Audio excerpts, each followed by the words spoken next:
Que la bendición y la gracia de Dios esté siempre con todos ustedes. Vamos a iniciar la tercera clase de nuestro curso de formación de líderes. Quiero aclararles que, tiene el título de formación de líderes, pero en realidad es formación de pastores. Pero un pastor no puede vivir propiamente el espíritu de la fe si no tiene las cualidades humanas. Pero tampoco teniendo las cualidades humanas puede tener el espíritu de pastor si no es un gran líder. Por eso, para que nuestra materia, nuestra clase, nuestra enseñanza sirva para todos, y no crean que es exclusivamente para la cuestión de la iglesia, les ponemos formación de líderes. Esta es ya la tercera clase, y en esta tercera clase, antes de empezar con ella, había una especie de resumen o de esquema de lo que hemos visto para que nos sepamos orientar y podamos ir comprendiendo y aprendiendo más y utilizando más estas herramientas que, como les digo, son herramientas y las puede usar cualquiera si las quiere usar. Si no las quiere usar, pues va a perder de alguna manera, o sea, no va a tener la riqueza que nos da esta enseñanza. Yo quisiera que todos pusieran atención para que, enriqueciéndose mutuamente, podamos ofrecerle a Dios nuestro trabajo de pastores, de líderes, de gente comprometida con el servicio y sobre todo un gran amor a Dios y a nuestros hermanos para la evangelización y para la propagación del evangelio. Que sirva pues esta enseñanza para extender y establecer el reino de Dios. Invocamos a Dios su gracia y su misericordia.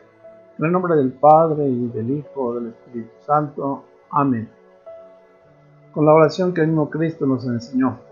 Padre nuestro que estás en el cielo, santificado sea tu nombre. Venga a nosotros tu reino.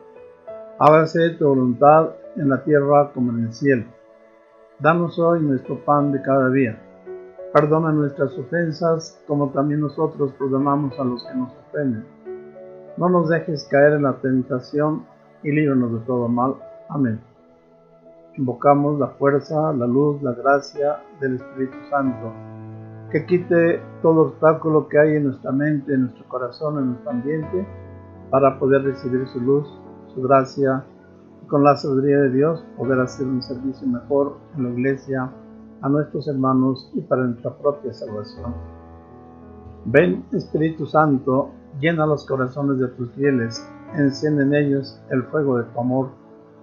Envía, Señor, tu Espíritu y se renovará la faz de la tierra.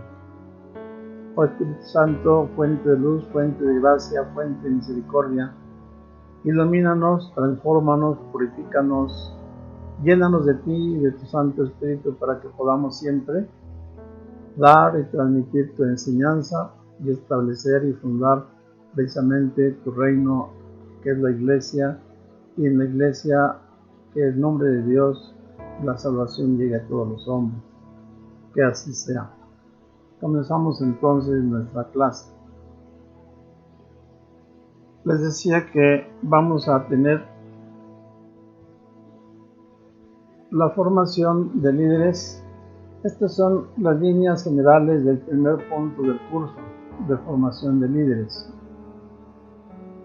que tiene por objetivo promover nuevos líderes, nuevos pastores llenos del Espíritu Santo para que sean pastores del pueblo y testigos en el mundo. Este es el objetivo del curso en general: promover nuevos líderes llenos del Espíritu Santo para que sean pastores del pueblo y testigos en el mundo, testigos, claro, del amor de Dios y de la vida de Dios. En el primer punto que ya vimos en la primera clase, se trata que para promover estos líderes tenemos necesidad de tener la luz de Dios. Ahora que se está valorando el papel de los carismas, existe un don al que todavía no se le ha dado importancia merecida. Se trata del centro de la columna vertebral de un líder, de un dirigente, de un pastor. El don del discernimiento, que es una luz para conocer a Dios y en Él saber cuál es su plan. De manera que dentro del capítulo primero, que es tener la luz de Dios, encontramos que ese primer paso es tener el don del discernimiento. El discernimiento es una luz para conocer a Dios y en Él, en el discernimiento, conocer cuál es su plan.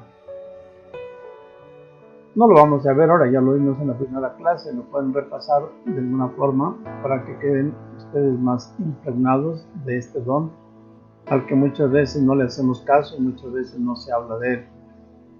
En esa primera clase vimos 3 puntos. Un hombre sin discernimiento. Veíamos algunos ejemplos. Segundo punto, la letra B, una comunidad sin discernimiento. Veíamos cuáles eran las condiciones y cuál es la catástrofe que tiene el hombre. Y luego después, la comunidad sin discernimiento. Y por último, lo que estamos viendo en nuestro tema, nuestro curso, un líder sin discernimiento. Un líder sin discernimiento nos tiene que hacer reflexionar de cuál tipo somos nosotros. Personas con discernimiento que buscamos la luz de Dios, o personas como Abraham que teniendo el discernimiento hicieron y lograron precisamente el plan de Dios. Segundo punto fue cómo conocer el plan de Dios. Después de establecer que el don del discernimiento es absolutamente necesario para cada dirigente de la Iglesia de Jesús y que este don del discernimiento se trata de un regalo del Espíritu Santo, vamos a disponernos a recibirlo y a buscarlo mediante estos 3 aspectos que son los siguientes. A. Escudriñar las Escrituras. B. Oración y contemplación y revelación. C. Pureza de corazón para ver a Dios y escuchar a los hermanos. De tal manera que el discernimiento, aunque es un don, un regalo del Espíritu Santo, nosotros tenemos elementos, instrumentos, herramientas, como les decía, para poder realizarlo y poderlo poner en práctica, poderlo usar. Estas herramientas son escudriñar las Escrituras. B. Oración de contemplación y revelación. C. Pureza de corazón para ver a Dios y escuchar a los hermanos. Vamos a ir viendo, bueno, ya lo vimos, pero lo vamos a ver en cada aspecto. En escudriñar las Escrituras, inciso A, Dios y el hombre trabajan juntos. Recordarán cuáles eran las condiciones y las capacidades que Dios nos da, pero que necesitamos de Dios y Dios necesita de nosotros. Inciso B, Dios llama a quien Él quiere. De eso no hay duda. Inciso C, donde abunda el pecado, sobreabunda la misericordia de Dios. De manera que esto es algo que nos debe llenar de confianza y de gracia y también de fortaleza. Inciso D, Dios actúa de forma ordinaria y de forma extraordinaria. Dios nos habla, Dios nos escucha, Dios actúa en nosotros, pero tiene 2 formas de actuar, de una forma ordinaria y de una forma extraordinaria. Inciso E, Dios actúa siempre y como mejor conviene. Es decir, Dios no está limitado a estructuras ni a condiciones, ni porque así era, ni porque así se hizo, sino que Dios actúa siempre como mejor conviene. Él es libre y según las necesidades va actuando en nosotros. El inciso B, ya lo decíamos, tenemos que tener oración y contemplación. Un líder que no hace oración no puede tener realmente la luz de Dios, ni puede tampoco escudriñar cuál es el plan de Dios. Y para eso necesita la revelación de Dios, la palabra de Dios, la enseñanza de las Escrituras. Y por último, la gran cualidad para conocer ese plan de Dios es pureza de corazón para ver a Dios y escuchar a los hermanos. Dios nos habla, sí, hay que escucharlo, pero también nos habla a través de los hermanos. Número 3. El plan de Dios, edificar una iglesia santa y feliz. En esta tercera clase vamos a dedicarnos a este punto, conocer cuál es el plan de Dios y de alguna manera ejemplificarlo, de alguna manera hacer una estructura, de alguna manera utilizando los medios que tenemos a nuestro alcance, saber cómo sería edificar la iglesia santa y feliz. La mejor forma en que podríamos describir este plan de Dios sería con la construcción de una casa, la casa de Dios, la cual vamos a ir detallando. Inciso A, primero el arquitecto. B, el arquitecto pone y hace los planos, es Dios el arquitecto, él diseña los planos. Una vez hechos los planos, tenemos que ir a realizar los cimientos, que es la roca, que es la base, para que la casa esté bien construida y no sobre arena, sino sobre la roca firme, para que lleguen los vientos, las corrientes y no le hagan nada a aquella casa para que no sea destruida. Por lo tanto, inciso D, edificado sobre el cimiento de los profetas y de los apóstoles. No es solamente cualquier cimiento, sino lo que ya se edificó, lo que ya está realizado, y es precisamente los profetas y los apóstoles en los que Dios ha realizado su plan para edificar su iglesia para que sea santa y feliz. La piedra fundamental, ¿quién será la piedra fundamental? Pues es Cristo, la piedra fundamental. Las piedras y el cemento somos nosotros, piedras vivas en la construcción del templo de Dios, en la construcción de la iglesia de Dios. Tiene que tener 2 ventanas, una iglesia evangelizada y evangelizadora. Decía el Papa Juan XXIII con el concilio, la iglesia ha abierto al mundo sus puertas, sus ventanas, para que el calor y la fuerza del Espíritu de Dios salga al mundo. Y también nos advertía, bueno, pues al abrir estas ventanas y al salir de la iglesia este calor, esta fuerza del Espíritu, indudablemente el humo de Satanás ha entrado en ella, pero no por eso la va a destruir, sino al contrario, edificada en estos cimientos y en Cristo podrá participar de la fuerza de Dios. Por lo tanto, debe estar la puerta abierta y luego el techo que tenga 2 aguas para que no se acumule el agua, para que no se pudra el mismo techo, la misma edificación. Tiene que tener una chimenea para que, como les decía, que salga el humo de Satanás y que salga incluso los males de la misma iglesia, pero tiene que tener una respiración, lo que llamamos chimenea. Y luego, pues desde luego, aunque lo ponga ahorita al final, las 4 paredes. Todo esto es lo que se necesita para edificar la iglesia de Dios porque sea santa y feliz. El plan de Dios, edificar una iglesia santa y feliz. Vamos pues a considerar la casa de Dios, la iglesia, tomando el testimonio que nos da San Pablo en la primera carta a Timoteo, capítulo 3, versículo 15. La iglesia de Dios, la casa de Dios, del Dios vivo, es la columna y fundamento de la verdad. Esta iglesia de Dios, esta casa de Dios, nos dice el apóstol San Pablo, enseña el apóstol San Pablo, que es el fundamento de toda la verdad. Pero para que esta iglesia de Dios, para que sea casa de Dios, para que sea el fundamento de toda la verdad, necesitamos que el arquitecto sea Cristo.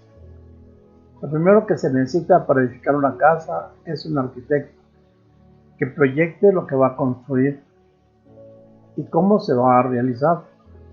Por eso el líder, el pastor, tiene que conocer los planes de Dios y saber reconocer que el arquitecto es Dios.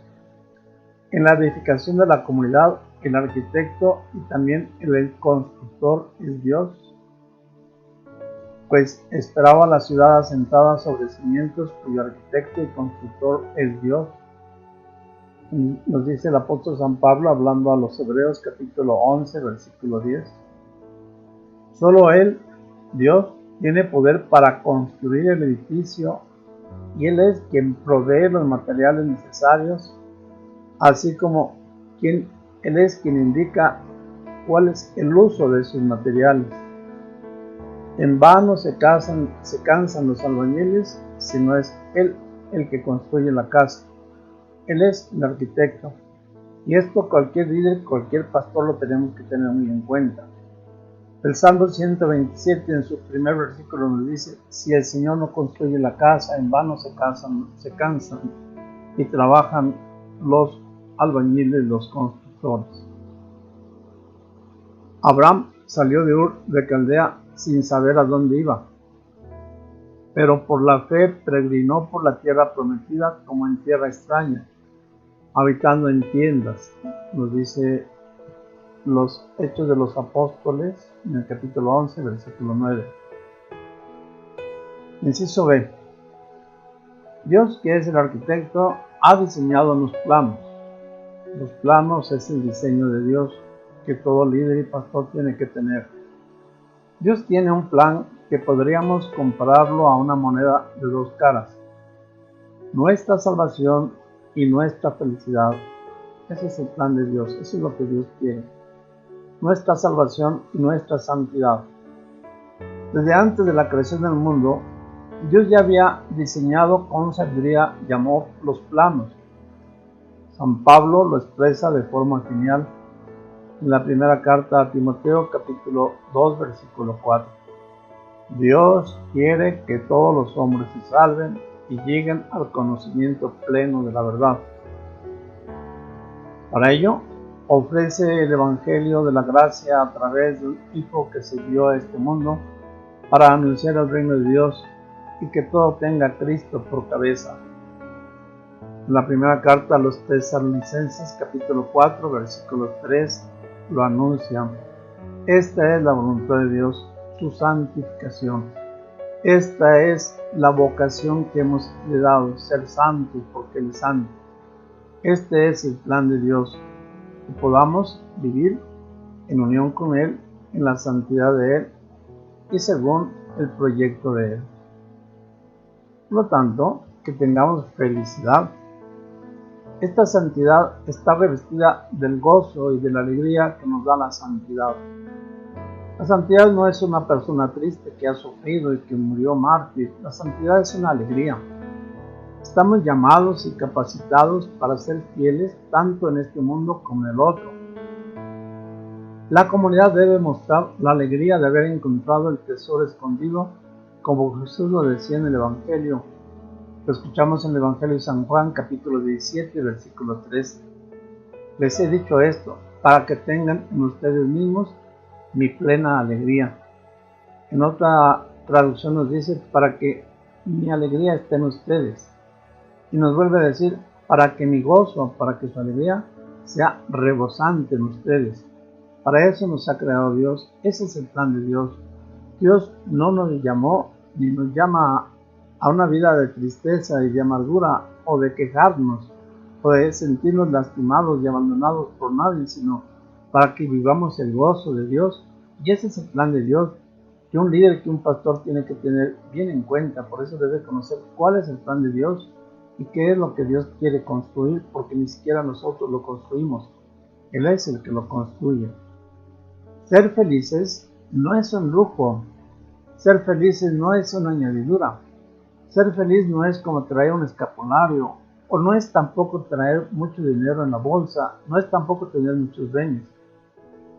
Ser feliz es un derecho y es también una obligación, es nuestra vocación. Por eso, precisamente, el corazón del Evangelio son las bienaventuranzas, el camino para ser felices a pesar de lo que tengamos que sufrir y padecer.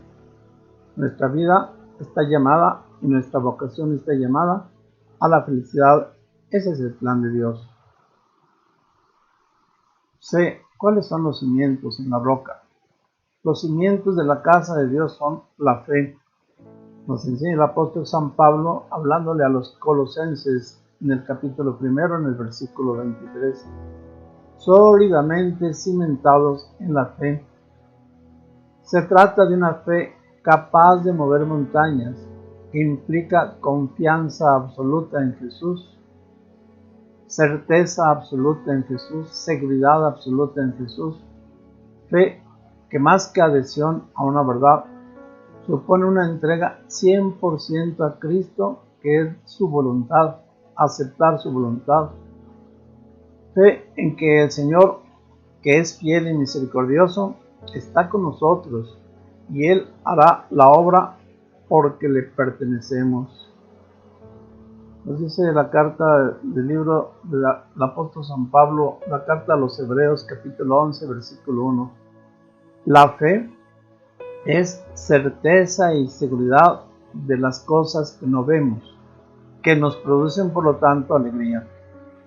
Cuando no hay certeza y no hay seguridad, cuando hay miedo y hay temor, no podemos tener confianza y alegría, porque nos falta fe, porque sin la fe no hay seguridad de las cosas que vemos, y porque no prevemos lo que todavía no tenemos. Por eso la fe es la certeza de las cosas que Dios nos ofrece. La fe a la que nos referimos es la fe de Abraham, que cree en lo imposible y obedece hasta el punto de sacrificar al Hijo único de la promesa, sabiendo y creyendo, teniendo certeza de que poderoso es Dios para resucitar a los muertos. El núcleo central de la fe es Jesús, que muestra hasta qué extremo Dios ha amado a este mundo como el único y suficiente Salvador, que gracias a su muerte y resurrección ya fuimos perdonados por su sangre preciosa. De tal manera que el núcleo central de la fe en Jesús, que muestra hasta qué extremo Dios nos ha amado y enviado a este mundo como el único Salvador, el único en que por su gracia y su muerte y resurrección, por gracia a la muerte y resurrección de Cristo, fuimos perdonados por su sangre y hemos sido salvos en Cristo nuestro Salvador. San Pablo, hablando a los romanos en el capítulo 8, versículo 1, nos dice: y ya no peca ninguno, porque no tiene ya condenación sobre él. La condenación ya no está sobre nosotros. Por eso el que cree en el Señor ya no peca, porque ha sido salvado. Pero por más buenas y sólidas que sean los cimientos, si están edificados sobre arena, de nada sirven.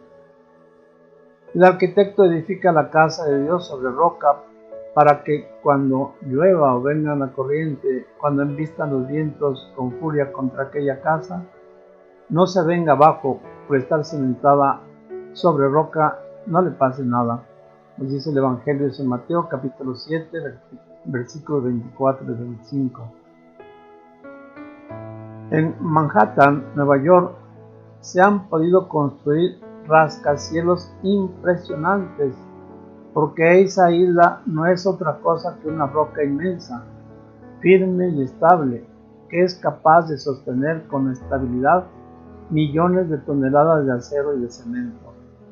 Aquí tenemos con claridad un ejemplo humano, material, pero que nos da una luz sobre lo que el Evangelio nos quiere decir, que una casa, una iglesia edificada sobre la roca de Cristo no le puede hacer nada y no la puede destruir. Por lo tanto, inciso B, debemos de estar edificados sobre el cimiento de los profetas y de los apóstoles. En otro pasaje, San Pablo identifica a los cimientos con los apóstoles y los profetas. Esos son nuestros cimientos. Edificados sobre el cimiento de los apóstoles y profetas, siendo piedra angular el mismo Cristo Jesús. De manera que la piedra angular, la piedra clave, está en Cristo, pero fundamentada y precisamente los apóstoles en Él y nosotros en Él. Lo dice en Efesios capítulo 2, versículo 20. Repito, los apóstoles representan el aspecto jerárquico de la iglesia, mientras que los profetas el aspecto carismático.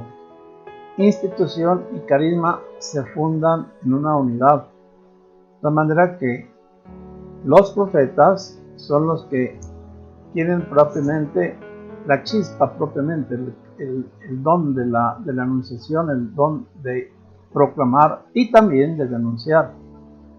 Y la jerarquía tiene el aspecto jerárquico, de tal manera que los apóstoles representan precisamente la estructura de la iglesia, y los apóstoles están ahora representados en el Papa y los obispos. La jerarquía es el orden sagrado, es parte esencial de la iglesia.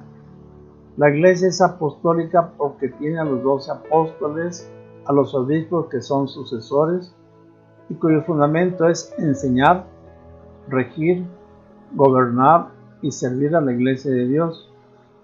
Sin estas dos fuentes o estas dos piedras, podríamos nosotros fallar y no alcanzaríamos a realizar el plan de Dios.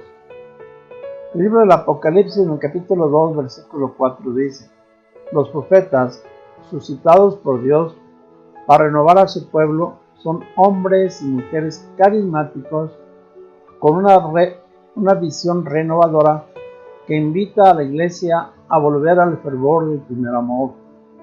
Y esto es lo que se realiza actualmente en este tiempo, en esta época, después de 2000 años.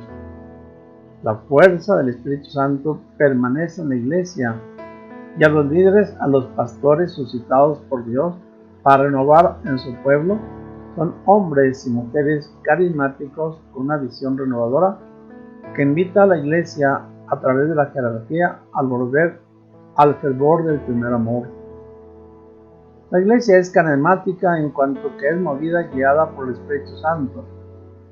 Todos en la iglesia somos carismáticos gracias al Espíritu Santo que hemos recibido en el bautismo y que recibimos en la palabra de Dios, en los sacramentos y en la presencia del Espíritu en la iglesia, que no podrá faltar hasta el final de los tiempos.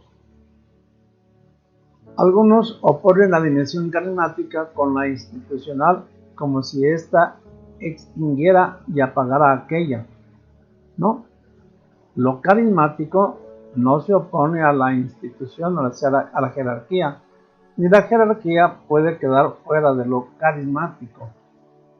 La realidad no es así, la jerarquía ya es un carisma en sí mismo. El carisma es presidir y discernir. Además, cuando San Pablo habla de los carismas, coloca a los apóstoles en primer lugar. De tal manera que estas dos vertientes no se oponen, ni porque haya una, ni porque exista la otra, sino tienen que ser las dos.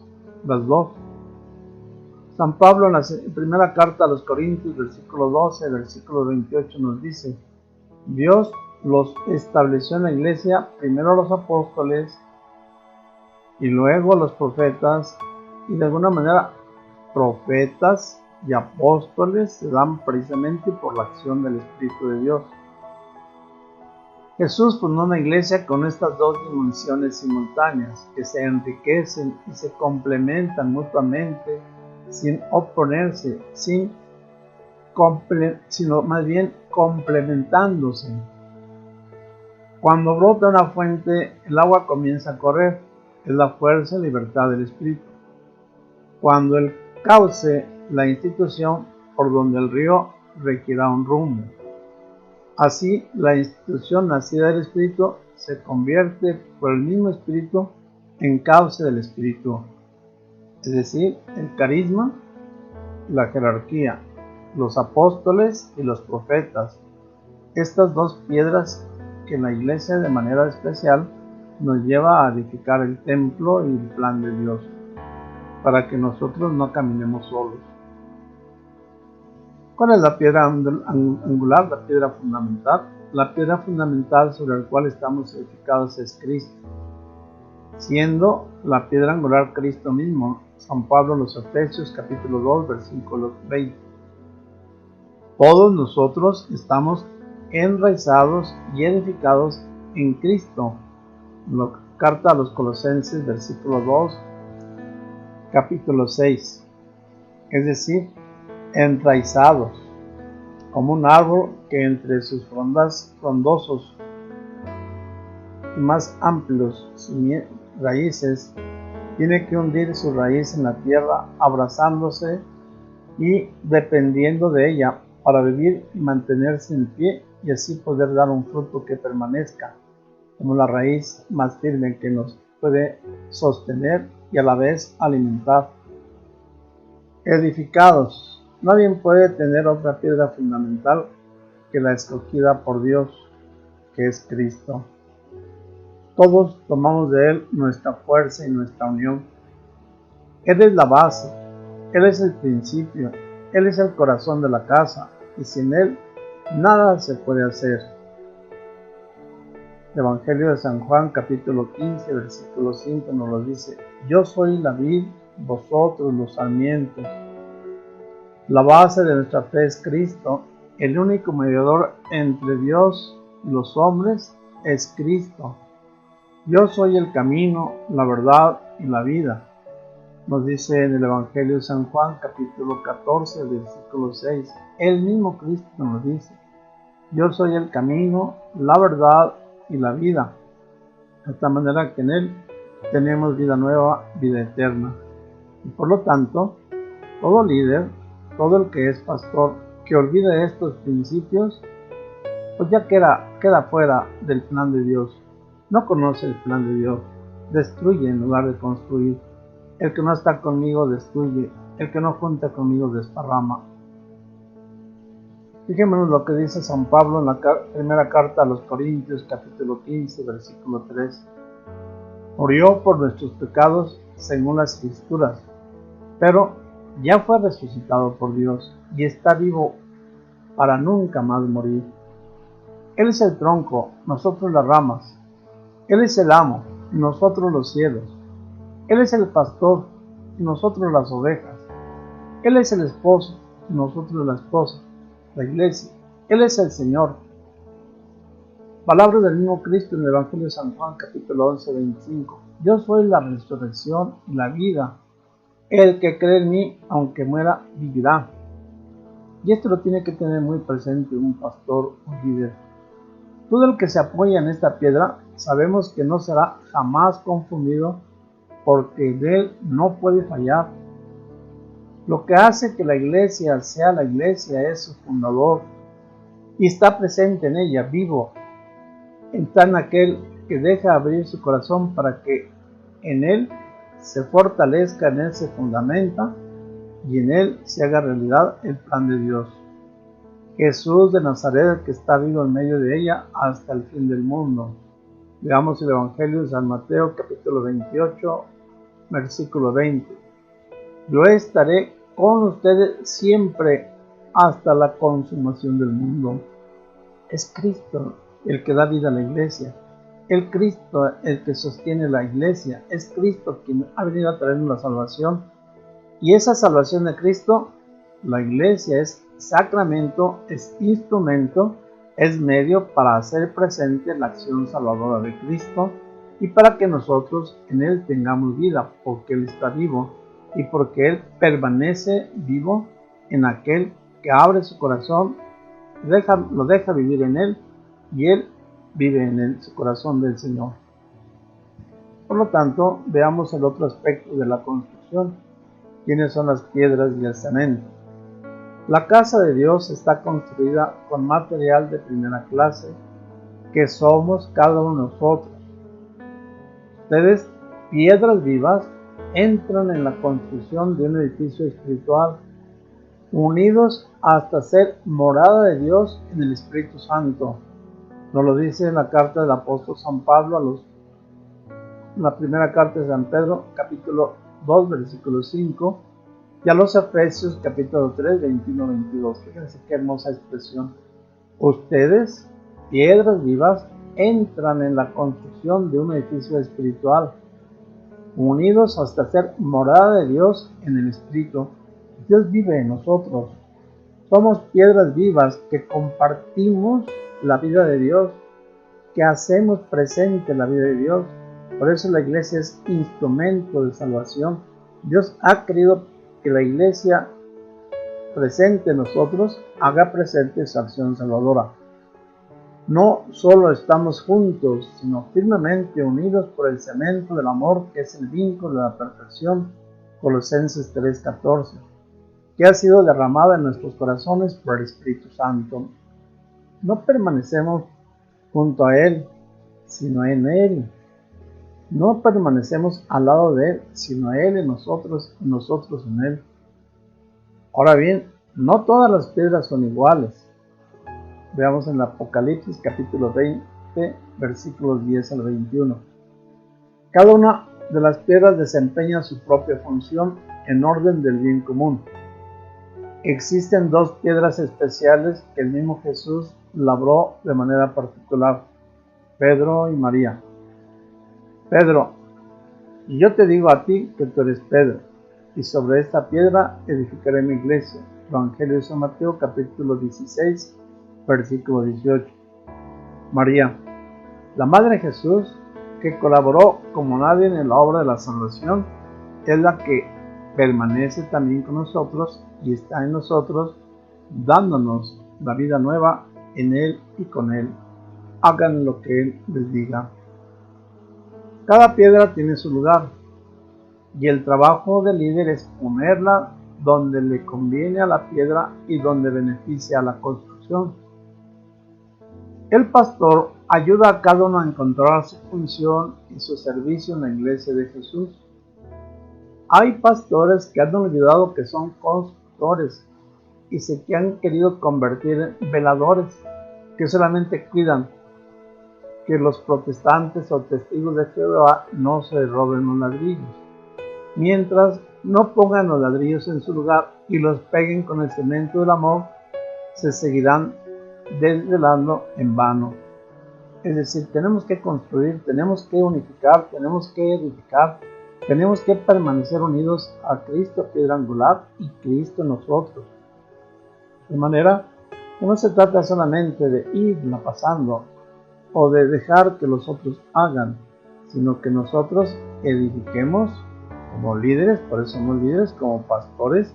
Por eso Dios nos ha encargado esa labor, que es la acción misma de Dios, sosteniendo, edificando y haciendo permanecer su iglesia. Siguiente punto G. Vamos a ver cuáles serían las dos ventanas de esta edificación: la evangelizadora y la evangelizada. Por una entra el aire que purifica. La iglesia de Jesús permanece abierta al viento del Espíritu para ser purificada e iluminada. Es entonces que la naturaleza misma de la iglesia es constantemente renovarse y creciendo en el conocimiento de su Señor y de su Maestro. No puede estar así nada más porque está, no puede ser solamente pared o bloque o piedra. Tiene que vivir y dejarse mover por la fuerza del Espíritu. Por la otra ventana sale la luz. La iglesia de Jesús no vive encerrada en sí misma, tiene su corazón en el cielo, los pies en la tierra y su mirada en quienes no conocen a Jesús. Es decir, siempre es misionera, abierta a todo el mundo, especialmente a los pecadores y a los pobres. Es evangelizar, es el objetivo de la iglesia, su identidad, su naturaleza. Recibe la fuerza de Dios, se deja iluminar por las mismas vidas y circunstancias de la vida de la iglesia y del mundo, pero a la vez la iglesia por naturaleza es evangelizadora. De esta manera la iglesia da testimonio de que Cristo está vivo entre nosotros. Los de afuera perciben que el amor es posible porque lo pueden palpar de tal forma que hasta claman: miren cómo se aman, yo quiero ser uno de ellos. De manera que estas dos ventanas, el edificio sin estas dos ventanas, la iglesia sin estas dos ventanas, pues tiende a acabarse, va a ser piedra inútil, a ser algo que en lugar de ayudar estorba. Vamos al siguiente punto de la edificación: la puerta abierta. La puerta de la casa de Dios tiene dos hojas. La primera hoja de la puerta representa los sacramentos que nos participan la salvación de Jesús. Hay 3 sacramentos llamados de iniciación que nos permiten el ingreso a la casa de Dios. ¿Cuáles son estos 3 sacramentos? El bautismo, la confirmación y la Eucaristía. El bautismo es el inicio de la vida en el Espíritu que nos hace ser hijos de Dios, nos incorpora a la Iglesia.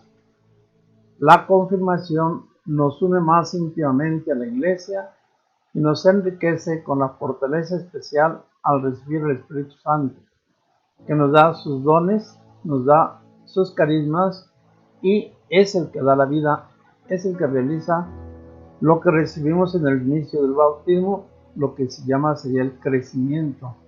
Nos confirma, por eso se llama la confirmación, el crecimiento. Es el que nos da las cualidades y los dones. La Eucaristía es un signo de unidad, vínculo de caridad, es banquete pascual en el que recibe al mismo Cristo. Ya no solamente dones o cualidades o espíritu o sabiduría, sino se recibe al mismo Cristo. La segunda hoja de la puerta, siempre abierta, está esperando al dueño de la viña, que sale de viaje pero que prometió que regresaría de improviso. Por eso todos esperamos con ansia y con alegría, con regocijo, como una novia engalanada con su lámpara encendida, el momento de la vuelta del esposo que retorna para realizar las nupcias eternas. Tenemos pues la esperanza cierta de que pronto vendrá Jesús por segunda vez para consumar de manera plena y definitiva su obra salvadora, consagrando este mundo al Padre. Los cielos preparan y trabajan para que la creación sea el trono regio donde gobierne el Rey de Reyes y el Señor de Señores. Veamos cuál sería el famoso techo de 2 aguas. Los techos sirven para cubrirnos y para protegernos de la inclemencia del tiempo. El toldo de nuestra casa es la palabra de Dios. Este techo tiene 2 aguas. Partiendo de un mismo vértice, se manifiestan de 2 maneras diferentes: en la Sagrada Escritura y en la tradición oral de los apóstoles. No podemos quedar solamente con la Sagrada Escritura. Sí, en la palabra de Dios, en la Escritura, está el plan y la voluntad de Dios, pero existe también la tradición oral de los apóstoles, sin la cual nuestra fe no sería completa.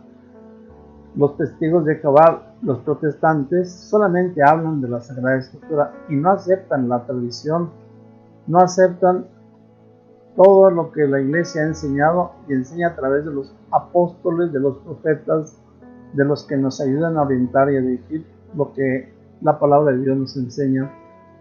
Os recordemos, en la Sagrada Escritura no solo encontramos la palabra de Dios, sino a Dios mismo hecho palabra, donde Dios se revela y manifiesta su plan salvífico. Una Biblia no es simplemente palabra de Dios, es la persona de Jesús, que nos habla, que nos enseña, que nos dice cuál es su voluntad.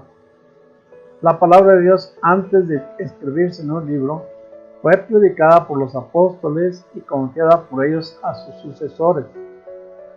Así, la tradición apostólica es la segunda forma de expresión de la palabra divina que ha sido conservada y expresada a través de la Iglesia y en la Iglesia.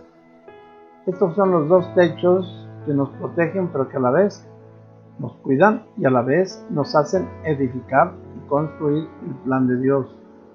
No es solamente la ocurrencia del que quiere gobernar o dirigir, sino del que quiere servir, pero a un plan, y quiere construir, pero según el plan de Dios, escrito en la Sagrada Escritura, que nos habla, vuelvo a repetir, palabra de Dios, pero también que a través de la enseñanza de los profetas y de los apóstoles, nos da a conocer cuál es el sentido, la orientación de esa palabra de Dios, y es también enseñanza y dirección de Dios. ¿Cuál sería la chimenea? Si por la chimenea sale el humo y el dióxido de carbono que envenena o contamina, También en la casa de Dios se ha de expulsar todo cuanto perjudica y mata, el pecado. Desechen la fornicación, la impureza, los malos deseos, la cólera, la envidia, la ira, la maldad. Despójense del hombre viejo con todas sus obras y vístanse del hombre nuevo. Habla San Pablo en la carta a los Colosenses, capítulo 3, versículos del 5 al 10.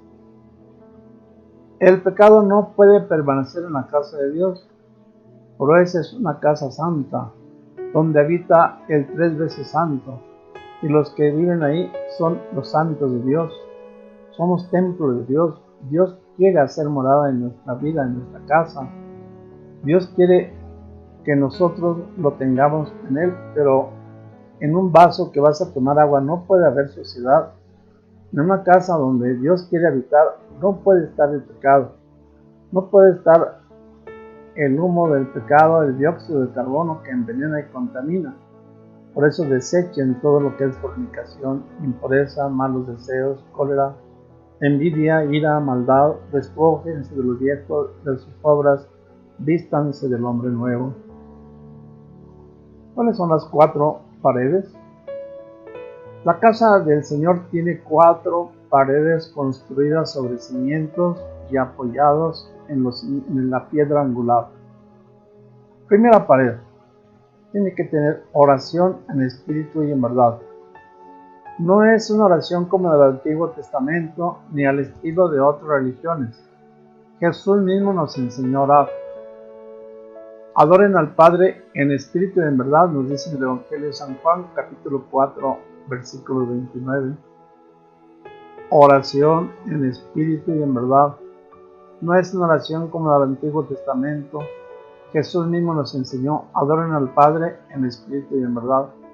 Primera pared, oración de verdad. Dios toma la iniciativa. Primero Dios habla y el hombre escucha. Es lo que ahora se llama en la iglesia, lo que se está usando en la iglesia para poder discernir la palabra, la lección divina, escuchar la palabra. Luego el hombre responde a través de Cristo, pudiendo atravesándolo, llamándolo Padre, a Dios mismo, a un mismo, llamándole papá o papacito. La relación personal conduce a la oración con otros hermanos. La oración comunitaria, a su vez, hace crecer la sed de un íntimo y personal contacto con el Señor, el cual el centro y la cumbre de este nuevo culto es la Eucaristía. Es en la que, en comunión con Cristo y con el Espíritu que hemos recibido de Cristo, nos dirigimos al Padre.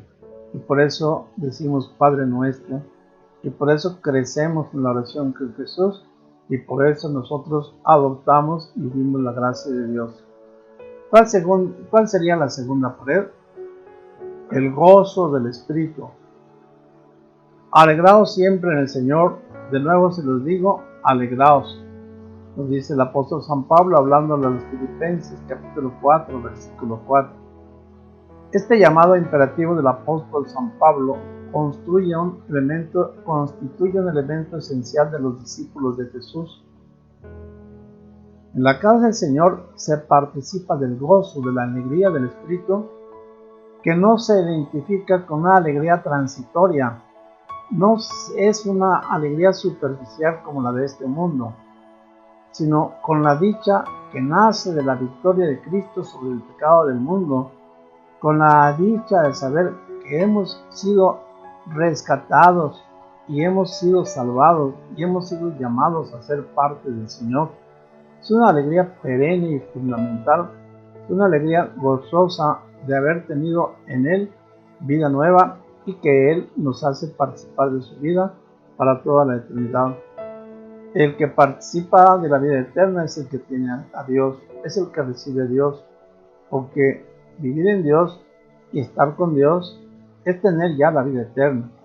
Para tener y gozar esa vida eterna no necesitamos morir. Tenemos que tener gozo de que el Señor nos ama y como nos ama, nos da todo su amor y todo lo que necesitamos para vivir gozosos en Él. Ese es el gozo, esa es la dicha del Señor. La fuente de esta felicidad es haber encontrado el tesoro escondido, y saber que Cristo es el tesoro escondido. En Cristo Jesús somos más que verdaderos y más que vencedores, triunfadores. Que nada ni nadie nos puede separar del amor de Dios, manifestado en su entrega total.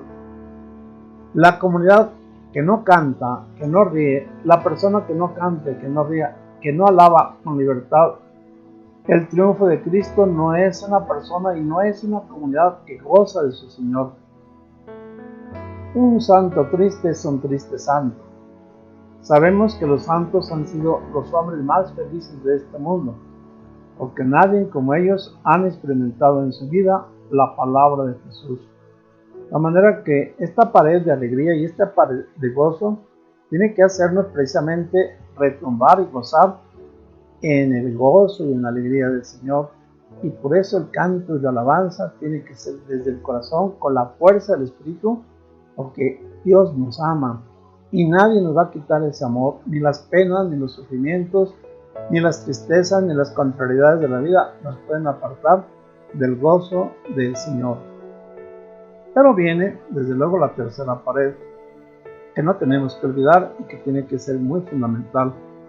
Tomar la cruz, que a veces no nos gusta y que a veces ahí viene la dificultad. Jesús afirmó categóricamente que no podríamos ser discípulos suyos si no tomamos nuestra cruz, su cruz, la cruz diaria de cada día. El que quiera venir en pos de mí, niéguese a sí mismo, tome su cruz y sígame, nos dice el Evangelio de Mateo, capítulo 16, versículo 24. Pero no debemos vivir una religión centrada en la cruz, presentando que debemos de sufrir hasta sacrificarnos, soportando con resignación cristiana la injusticia de la vida. Esa no es tomar la cruz, esa no es a la cruz que Cristo se refiere. Que vivamos como decaídos, como destruidos, como destinados a sufrir y estar toda la vida sacrificándonos, soportando, algunos dicen con resignación, los problemas de la vida, las injusticias de la vida. Esa no es la cruz de Cristo. Nuestra cruz no debe ser sinónimo de dolor o sufrimiento. Nuestra cruz, que debemos de tomar, la cruz de Cristo, consiste en tomar el Evangelio como modo de vida, lo cual ciertamente no es fácil, puesto que exige fuerza de profeta y vocación de mártir para soportar las persecuciones del mundo que se oponen al reino de Dios. Analicemos un poco más esto. Tomar la cruz implica no claudicar ante las burlas y desprecios, por no consentir con la injusticia, por no ir con la maldad, por no estar en la perversidad que hay en el mundo. Tomar la cruz es vivir como verdaderos corderos en medio de lobos. Vivir en la verdad en medio del mundo de la mentira, aunque los demás nos llamen ingenuos. Vuelvo a repetir, tomar la cruz es vivir como verdaderos corderos en medio de lobos. Vivir en la verdad en medio del mundo que es mentira, pero nosotros viviendo en la verdad. Y aunque nos llamen ingenuos, estudiemos y veamos las bienaventuranzas. Tomar la cruz es vivir con la esperanza de que nuestros trabajos no son en vano. Repito, ahí están las bienaventuranzas. Porque los sufrimientos del tiempo presente serán recompensados después. Ese es nuestro gozo, ese es el cargar la cruz, este es vivir el Espíritu de Cristo en nosotros y por nosotros. Veamos lo que dice San Pablo en la carta a los Romanos capítulo 8, versículo 18. Los padecimientos del tiempo presente no son nada en comparación con la gloria que ha de manifestarse. No podemos imaginar lo que Dios tiene preparado para los que lo aman, que en este mundo ciertamente no podremos alcanzar ni saber, qué es lo que Dios tiene para los que participan con su cruz ahora y después participarán de su victoria y de su gozo eternamente y por todos los siglos, que no habrá fin y que no habrá dolor ni que no habrá sufrimiento, pero mientras haber aceptado ciertamente el camino del Calvario de esta vida, la cruz que hay que cargar en esta vida para obtener la victoria de Cristo junto con Él. Quien camina con Cristo en este mundo obtendrá también con Él su victoria. Por lo tanto, la cruz no se trata de valorar el sufrimiento ni de canonizar el dolor. Al contrario, es tomarla para hacer desaparecer el dolor estéril y el dolor que resulta de las injusticias, puesto que estamos siguiendo el camino trazado por Cristo al tomar su cruz. Vamos con Él, cargamos con Él, tendremos también que con Él padecer las caídas, pero esa es la fuerza que nos dará para pasar en este valle de dolor al triunfo de Cristo. Por ejemplo, tomar la cruz es promover el evangelio de vida contra la cultura de la muerte, el evangelio de la que nos llevará a la vida para tener nosotros vida. Y por lo tanto, tener guerra contra los abortos, contra el crimen, contra la violencia, tener conciencia de que Dios no es un Dios de muerte, sino de vida. La cruz que debemos tomar es la que nos hace renunciar a todo aquello que nos roba la plenitud de la vida, renunciar a todo aquello que nos invita a la muerte, ley de muerte, y buscar la felicidad que Cristo vino a traer en este mundo para disfrutar de ella ya desde ahora, en gozo y en alegría del Señor. De tal manera que no confundamos, muchas veces tenemos mal y muy mal entendimiento de cargar la cruz. Esa no es la cruz que Dios quiere que llevemos, sino la cruz de esperanza, de vida, de salvación, pasando por los sufrimientos ciertamente, pero teniendo nuestra vista, nuestra misión, nuestra vocación, nuestro fin, la victoria de Cristo. Cuarta pared, la justicia de Dios. En la casa de Dios se vive la justicia divina, no la de los hombres, que es muy limitada. Nosotros debemos ser ejemplo para todos, dice San Pablo. Es preciso que los hombres vean en nosotros a los ministros de Cristo y a los administradores de los misterios de Dios. La 1 Corintios 4:1. Fíjense bien qué claridad. Es preciso que los hombres vean en nosotros a los ministros de Cristo y a los administradores de los misterios de Dios, que es paz, gozo, bondad y triunfo sobre la muerte y sobre el pecado, sobre la soberbia, sobre el orgullo, que esa es la justicia verdadera de Dios.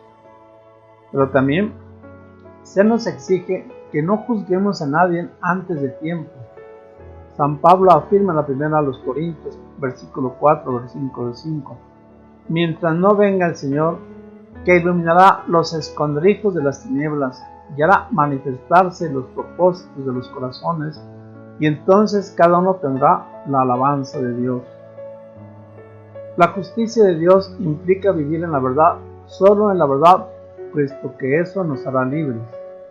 Si permanecen en mí mi palabra, serán en verdad discípulos míos y conocerán la verdad, y la verdad los hará libres.